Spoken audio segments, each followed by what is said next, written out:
안녕하세요. 군사돋보기입니다. 얼마 전까지만 해도 우크라이나 서방 각국의 전투기 대량 지원이 이루어져 앞으로 얼마나 많은 러시아군이 몰려온들 우크라이나군의 승리가 확정난 것이나 다름없는 상황이 전개되고 있었습니다. 벌써 24대 서방제 항공기가 우크라이나 지원되기로 밝혀졌는데 그 주인공은 아마도 네덜란드 공군의 F-16AM BM 전투기 40대 중에서 나온 것들이 아닐까 추측되고 있는데요. 프랑스에서도 전투기를 포함해 그 어떠한 무기 지원도 가능하다고 밝혀 긍정적인 전망을 가능케 했습니다. 그런데 미국과 독일의 우크라이나 전투기 지원에 차질이 생겼습니다. 갑자기 미 바이든 행정부가 우크라이나 F-16 전투기를 지원하지 않겠다는 뜻을 밝혔고 독일에서도 토네이도 전투기를 지원하기 어렵다고 말을 바꾼 것인데요. 한시라도 빨리 더욱 많은 공군력을 필요로 하는 우크라이나에게 이 같은 상황은 좋지 않은 변수입니다. 결국 우크라이나가 이 전쟁을 승리로 하루빨리 끝내기 위해 결단을 내린 것 같은데요. 지금 이 전쟁이 언제까지 지속될지 속단하기는 어렵지만 최근 우크라이나가 2025년에서부터 2030년 사이 자국 공군의 전투기를 모두 서방제 전투기로 완전히 교체할 것이라 발표했으며 우크라이나 영공을 지키기 위해서만 최소 180대 이상의 F-16급 전투기가 필요하다고 밝힌 것입니다. 우크라이나 정부에서는 이 180대라는 전투기 물량조차 우크라이나의 안보 위협을 생각하면 매우 작은 숫자이기에 그보다 훨씬 더 많은 전투기 도입이 앞으로 이뤄질 수 있을 것을 암시했는데요. 게다가 앞으로 우크라이나가 대규모 전투기 도입을 추진하는 것은 물론 5세대 스텔스 전투기까지 도입하는 것을 고려 중이라고 합니다. 우크라이나는 이 같은 소식을 전하는 데 있어서 다름 아닌 우리 한국의 안보 상황을 언급하기도 했는데요. 무슨 이야기인지 좀 더 자세히 알아보겠습니다. 가장 빠른 위스키 정보 공유 플랫폼 데일리 드링크와 함께합니다. 전문가는 아니지만 해당 분야의 정보를 조사 정리했습니다. 본의 아니게 틀린 부분이 있을 수 있다는 점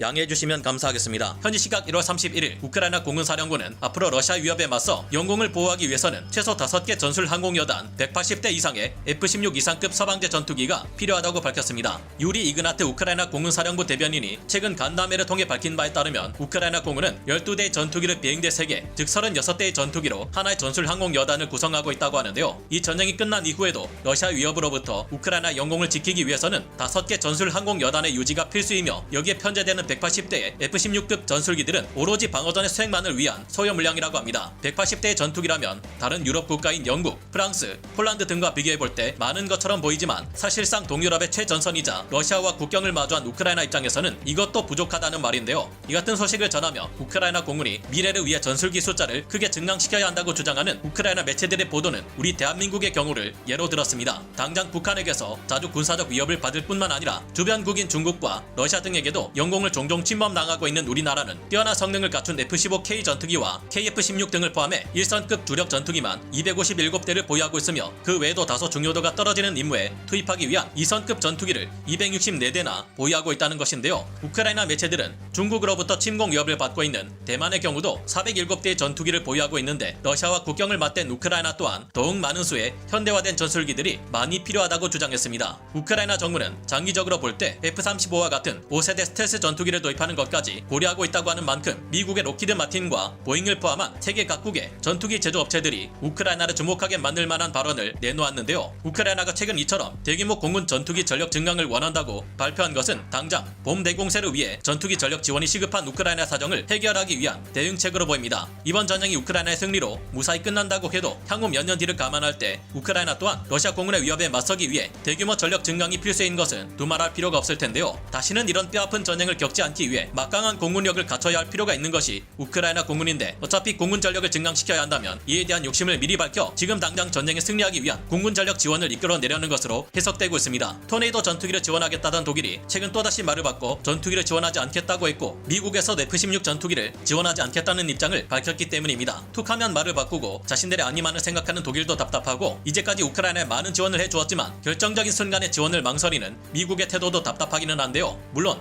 중국과의 전쟁에 대비해야 하고 러시아 핵무기 공격 가능성을 억제해야 하는 미국 입장에서도 골치가 아프겠지만 지금 상황에서는 서방 세계 여러 국가들이 조금이라도 더 빨리 더 많은 장비와 무기를 지원해 주어야 우크라이나 전쟁에서도 그만큼 피해를 더 줄일 수 있을 거라는 생각이 듭니다. 그만큼 현재 우크라이나 내 전쟁 상황은 좋지 않게 흘러가고 있다는 말이기도 한데요. 현지 시각 1월 31일 얼마 전 우크라이나군이 반격을 성공시킨 크레미나 전선에서 러시아군의 기갑 장비들과 무인기들이 파손되었다는 보고들이 이어지고 있는데 이는 그만큼 계속해서 러시아군이 크레미나 전선으로 기갑 장비를 동원한 공세를 이어가고 있다는 것을 말해주기도 합니다. 우크라이나 측은 지금이야 이곳에서 우크라이나군이 공세에 가까운 입장을 취하고 있지만 언제 수세로 전환될지 알 수 없는 상황이라 긴장하고 있는데요. 이보다 바흐무트의 상황은 더욱 심각한데 블라우다튼의 북쪽뿐만 아니라 크라스나호라 지역, 피드호로드네와 오피트네 지역, 바흐무트 동부 시가지 외곽 지역과 남부 지역 등 전반적으로 모든 전선에서 러시아군이 밀고 들어오며 1월 31일에는 하루에 수킬로미터씩 진격했습니다. 이에 따라 다시 러시아군이 바흐무트 지역으로 통하는 우크라이나군 보급로인 H-32 도로를 위협하고 있으며 바흐무트를 둘러싸는 포위망을 북쪽과 남쪽에서 확장시켜 가는 것을 쉽게 발견할 수 있는데요. 이러한 지역들에서 러시아군은 현재 각 도심지들의 외곽 방어선을 무너뜨리고 일부 지역의 경우 도심지 근처로 진입하는 데도 성공했습니다. 우크라이나군의 올렉산드르 시르스키 중장은 이 같은 러시아군의 작전은 사상자에 대해 전혀 고려하지 않고 전략 목표를 장악하는 것에만 모든 초점을 맞추고 있기 때문에 가능하다고 평가하기도 했는데요. 헤르손 전선에서 철수한 러시아군의 공수군 병력이나 해군 보병 여단 등이 증원된 점이나 러시아군이 공세 지점을 집중시킴으로써 예비대를 축차 투입하며 전가를 내는 데 있어서 예전보다 효과를 발휘하게 되었다는 점 등이 현재 상황에 영향을 끼친 것으로 알려지고 있습니다. 일부에서는 우크라이나군이 계속해서 밀리고 있는 이 같은 상황을 이해하기 어려워 우크라이나군이 일부러 기만전을 펴고 있는 것일 수도 있다는 주장을 하고 있기도 합니다. 그러나 아직 이에 대한 근거가 없어 이 같은 의견은 단순한 희망사항일 뿐 우크라이나군이 끝없는 러시아군의 공세를 막아내며 바흐무트 전선을 사수하는 것이 어렵다는 것은 분명한 사실인 듯한데요. 미국과 영국은 이 바흐무트 전선 포위망 안에 우크라이나군 병력이 갇힌 채 포위 섬멸될 것을 우려해 바흐무트를 포기하고 물러날 것을 권고하고 있습니다. 이 후방 지역인 슬로비안스크, 크라마토르스크 지역에는 천의의 요새를 구축할 수 있을 만한 자연 지형이 자리 잡고 있기에 여기에 새로운 방어선을 형성하면 봄 이후 서방에서 지원되는 대규모 장비들이 배치될 때까지 버틸 수 있을 것이라는 의견인데요. 그때까지 이곳에서 버텨내기만 한다면 우크라이나군은 세계 기계화 여단 이상급의 강력한 공세 전력으로 러시아군을 밀어내고 반격을 가할 수 있을 것이라는 조언입니다. 하지만 우크라이나군 측과 영국 국방부 등에서는 다른 생각을 가지고 있는데 바흐무트를 포기하고 물러날 경우 러시아군이 전열을 가다듬을 시간이 생기고 이후 대규모 신규 징집병들을 동원해 또다시 새로운 공세를 가할 수 있다는 점을 우려하고 있는 것입니다. 미국과 영국의 조언처럼 이후의 전투에 대비해 예비대를 배치하기 위해서는 우크라이나군 측에서도 시간이 필요한데 이를 위해서는 최대한 바흐무트에서 러시아군의 공세를 지연시키며 버텨낼 시간을 벌어야 한다는 것입니다. 이처럼 최근 도네츠크 주의 전선에서 우크라이나군이 가혹한 시간을 견뎌내고 있지만 최근 다시 돈바스 전역에 우크라이나군의 강력한 포병 전력이 집결하며 희망이 생기고 있습니다. 현지 시각 1월 25일 러시아 바그노 그룹 용병들과 공수군 전력들은 바흐무트스카 강을 건넌 다음 바흐무트 북쪽에 있는 블라우다트네로 진격했습니다. 이들의 목표는 M03 고속도로를 장악하고 우크라이나군의 보급선을 차단하는 것이었는데 막상 도착해 보니 예상과 달리 블라우다트네에는 우크라이나군이 전혀 없었다고 하는데요. 그 순간 당황한 러시아군들에게 맹렬한 포격이 쏟아졌다고 합니다. 우크라이나군이 러시아군의 진격을 눈치채고 블라우다트네 서쪽에 있는 언덕에 포병 장비들을 매복시킨 채 기다리고 있었던 것인데요. 상대적으로 저지대인 블라우다트네로 몰려온 러시아 공수군과 바그노 그룹 용병들은 우크라이나군의 함정에 걸려 치명적인 피해를 입었다고 합니다. 하지만 이게 끝이 아닙니다. 바흐무트 전선에서 우크라이나군은 2개 포병 여단이 전선에 화력 지원을 해주고 있었지만 계속되는 재파 전술로 러시아군이 점령지를 밀고 들어오자 우크라이나군이 최근 3개 포병 여단을 돈바스 전선에 추가로 투입하게 된 것인데요. 그동안 라스푸티차 현상이 우크라이나 포병의 견인 곡사포 배치를 방해하고 있었고 러시아군의 란셋 배회 탄약 드론 공격 등도 우크라이나군 포병의 화력 지원을 곤란하게 만들었지만 상황이 달라지고 있습니다. 그동안 우크라이나군 포병들은 견인 곡사포들을 진흙탕에 배치할 수 없어 누가 봐도 쉽게 찾을 수 있을 만한 지역에 견인 곡사포들을 배치해왔고 이 때문에 빠른 이동이 어려운 우크라이나군의 견인 곡사포들은 러시아군에게 쉽게 공격당해 왔는데요. 하지만 최근 혹한으로 우크라이나의 야지가 얼어붙자 우크라이나군의 견인 곡사포들이 야지에도 배치될 수 있는 상황이 되었고 이 같은 화력 증강 덕분에 현재 우크라이나군은 바흐무트 일대 전선에서 더 이상 물러나지 않고 러시아군을 저지하는 것이 가능해진 상황인데요. 덕분에 지금도 M03 고속도로를 통해 이어지는 우크라이나군의 보급선은 무사한 상태이고 우크라이나군 부상병들이 이를 통해 야전 병원으로 옮겨져 치료를 받는 것도 가능한 상태입니다. 우크라이나군의 장비나 병력 증원 또한 가능한 상태이며 해당 전선들은 탁 트인 평지이기에 우크라이나군이 좀 더 시간을 벌 여건이 마련되었다고 평가되고 있는데요. 현재 계속해서 공세를 가하는 러시아군의 피해 사항도 엄청난 수준인 만큼 아직은 우크라이나군이 바흐무트를 러시아군에게 내주고 물러날 만큼 위기 상황은 아닌 것으로 보입니다. 부디 한시라도 더 빠른 서방 국가들의 대규모 장비 지원이 완료되어 우크라이나군이 끝없는 희생을 낳는 러시아군 수뇌부의 야욕을 멈춰줄 수 있기를 바라봅니다. 오늘 군사 돋보기 여기서 마치고요. 다음 시간에 다시 돌아오겠습니다. 감사합니다. 영상을 재밌게 보셨다면 구독, 좋아요,